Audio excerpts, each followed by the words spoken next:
On 11 March 2015, the auction house Künker is going to sell the special collection Schleswig, Holstein, and Denmark from the possession of Kurt Zentini in auction sale number 261 on 11 March. John Temple, Prime Minister of England, is credited with the following comment on the history of these duchies. Only 3 people have ever really understood the Schleswig-Holstein business: the Prince Consort, who is dead, a German professor who has gone mad, and I, who have forgotten all about it. The history of Schleswig-Holstein is not quite as complicated as he makes out here, but complicated enough to easily cause confusion, considering that the rule over the duchies was distributed among a great number of different houses. Coins can help us understand this complexity better. So here is a numismatic overview on the history of Germany's most northern federal state. It all started with the Donauwerk, a system of border fortifications built by various Danish rulers as protective measure against the aggressive expansionist policy of the Carolingians. Protected by this fortified wall, Hedeby grew as an international trading post under Danish supervision. This coin of the Danish king Harald Bluetooth was coined in Hedeby. The coin motif is not easy to decipher. In fact, this coin imitates the much better-known coins of Charlemagne minted in Dorestad. Unfortunately, the Danish die cutter could neither read nor write, so that he dissolved the legend into messy ornaments. Hedeby thrived and flourished until the High Middle Ages. In 1066, however, it was devastated and not rebuilt. Instead, the Danish kings had a residence built in the nearby Schleswig, giving its name to the duchy. The Duchy Schleswig, situated between the core Danish territory and the German Empire, became a secundogeniture of the Danish royal family, before it happened to come, thanks to a fortunate marriage, to the German House of Schaumburg, who already ruled over the county Holstein. For 2 centuries, the Schaumburgs tried to ensure the duchies Schleswig and Holstein would stay undivided in the family by right of succession. Yet only Adolf VIII of Holstein-Rendsburg succeeded in this endeavor in 1440. Bad luck, he died without leaving behind a male heir. So the Knights of Schleswig and Holstein elected a new ruler. They decided in favor of Adolf's nephew, the Danish king. And this is how Schleswig-Holstein became part of the Danish Empire for the next 400 years. The aristocracy in the Schleswig-Holstein territory between Denmark and the German Empire was powerful enough to influence Danish imperial politics if need be. So, in 1523, they degraded the unpopular King Christian II in order to instate Frederick I, Duke of Schleswig-Holstein, as their new king. This coin, a double shilling, was minted in that year. The obverse presents the Duke as a heavily armed warrior. The reverse depicts the coat of arms of Schleswig, 2 blue lions on a golden background. The Schleswig and Danish coat of arms can easily be told apart. That of Denmark shows 3 crowned blue lions and 9 red hearts against a golden background. Frederick I was succeeded by his son, Christian III. Since the latter had attended the Diet of Worms, he was a staunch believer in Luther's cause and enforced the Reformation in Denmark as well as in Schleswig-Holstein. You can see the ruler on his first Renaissance-style Danish thaler minted in the city of Flensburg.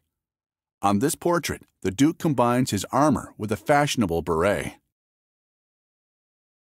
This gold gulden, minted in 1536 in Schleswig and modeled on the Rhenish gold gulden, is quite remarkable. It ignores Reformation concerns about the pictorial representation of saints. In line with Catholic tradition, its obverse depicts St. Andrew. When it comes down to it, minting widely known and recognizable coin types was of greater importance than defending religious principles on coins. In 1544, King Christian III made his half-brother John Adolf, who at the time resided in Gottorp Castle, co-regent in the duchies of Schleswig and Holstein. This was the beginning of the House of Schleswig-Holstein-Gottorp. The coat of arms of the new Duke combined the 2 blue lions of Schleswig, the nettle leaves of Holstein, the swan symbol of the Gau Stormarn in the southeast, the lion inherited from Norway, and below the horsemen of Dithmarschen. The surtout with beam and cross refers to the title Count of Oldenburg and Delmenhorst. It was precisely this John Adolf of Schleswig-Holstein-Gottorp, seen here on a Reichsdaler from 1606, who achieved a degree of independence from his brother, the Danish king, by insisting that Holstein, the territory ruled by him, remain part of the Holy Roman Empire. Schleswig remained Danish. At this point in time, this did not pose a problem. After all, the Danish king had bigger problems on his mind. He was now called Frederick II. You can see him here on a coin from 1572. That his coat of arms includes the 3 crowns of Sweden was considered a provocation by the Swedish ruler Erik XIV. The result of the growing tensions between the two ambitious rulers was an armed conflict known as the War of the 3 Crowns, better known by historians as the Northern 7 Years' War. Warfare is expensive, then and now. The Copenhagen Mint was asked to deliver more than 3 million marks minted from silver to their king. Given the historical means of production, that was impossible. So, at the beginning of the war, the mint master decided to mint only gold and silver clips because square planchets were much easier to produce than round ones. This coin with its truly simplistic motif is typical of this omission. No wonder this king, too, was eager to annul his younger brother John's hereditary titles in the easiest and financially least expensive way possible. He endowed him with another part of Schleswig-Holstein, and thus originated the House of Holstein-Sonderburg. In 1622, John died. This Reichsdaler from the same year remembers his death. Legally, he was not allowed to distribute his property among his sons. The Danish king, however, was busy with political matters of greater importance than that, and trying to take advantage of the 30 Years' War in order to expand his own influence. John was able to bequeath his territory to his sons without any protests raised by the Danish king. The houses of Augustenburg and Glucksburg were born. This beautiful, large Reichsdaler was minted by Duke Christian of Holstein-Glucksburg in 1671 to commemorate the death of his spouse, Sibylla Ursula. The representative coin depicts an angel taking the soul of the deceased up to heaven while her skeleton remains on earth. But back to the Danish king Christian IV. He considered himself the self-proclaimed defendant of the Lutheran belief against the emperor's power. Frederick III, his nephew in Gottorp, was closer to the imperial party. The conflict within the family provided fertile ground for many acts of war, and the country was being ravaged by Swedish, imperial, and Protestant troops.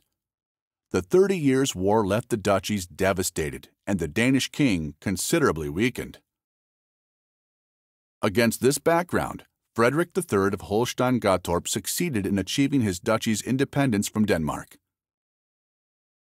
Denmark was too preoccupied with the war against Sweden to act upon this. This coin commemorates a Danish victory. The reverse shows the hand of God chopping off the Swedish king's hand as he tries to reach for the Danish crown. With few intermissions, the war lasted until 1720.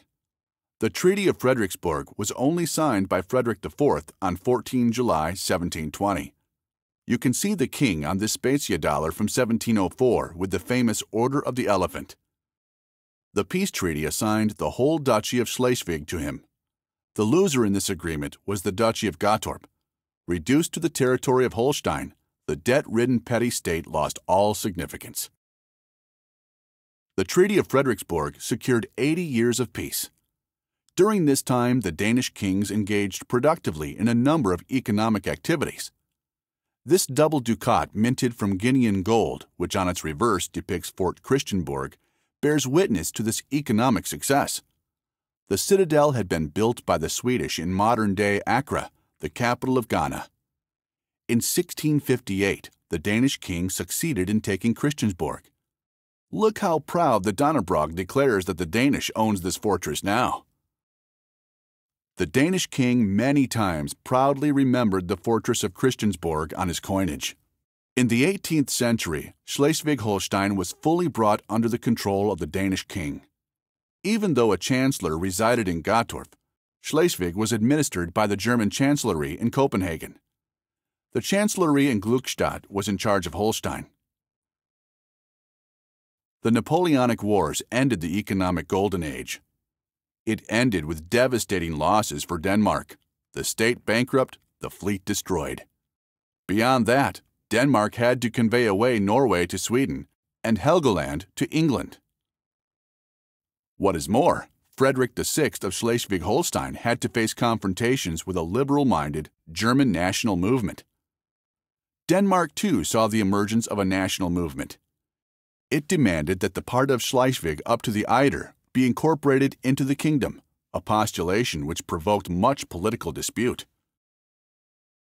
Frederick VII ascended to the throne in 1848. This Specie-Dollar was minted for the special occasion. The deceased Christian VIII, wearing a civic crown made from oak leaves, decorates the reverse.